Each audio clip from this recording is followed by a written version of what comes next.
വന നിയമ ഭേദഗതി ബില്ലുമായി ബന്ധപ്പെട്ട് ഈ വിഷയം വന്ന ഉടനെ തന്നെ കേരള കോൺഗ്രസ് നിലപാട് അറിയിച്ചിരുന്നു. ഇതിനെതിരായി അതുമായി ബന്ധപ്പെട്ടുള്ള ആ നിവേദനങ്ങൾ ഇതുമായി ബന്ധപ്പെട്ട സർക്കാരിന് കൊടുക്കുകയുണ്ടായി.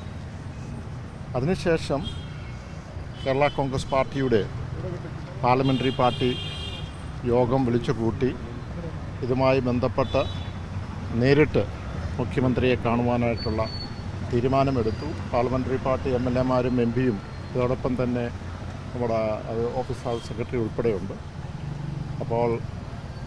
ഇപ്പോൾ നമ്മുടെ പാർലമെൻറ്റ് കഴിഞ്ഞു, നേരിട്ട് തിരുവനന്തപുരത്തേക്കാണ് വന്നത്.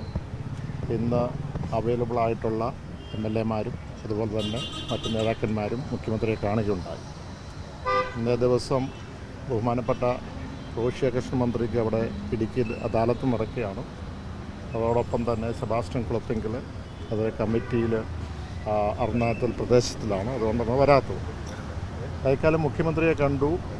ഈ നിയമവുമായി ബന്ധപ്പെട്ടുള്ള ഞങ്ങളുടെ ഏറ്റവും പ്രധാനപ്പെട്ട വിഷയങ്ങൾ അദ്ദേഹവുമായിട്ട് പങ്കുവെക്കുകയുണ്ടായി. അത് മുഴുവൻ ഓരോ ക്ലോസ് ബൈ ഓരോ അതിൻ്റെ നിയമങ്ങളുമായി ബന്ധപ്പെട്ട അതിൻ്റെ ഇൻട്രിക്കസീസും അതുപോലെ തന്നെ അതിൻ്റെ ഇൻഫ്ലുവൻസും എന്തുണ്ടാകും, എങ്ങനെയാണ് അപകടം ഉണ്ടാകാൻ സാധ്യത എന്നുള്ളതും അത് പൂർണ്ണമായും കർഷകവിരുദ്ധ നടപടിയിലേക്കാണ് പോകുന്നത്.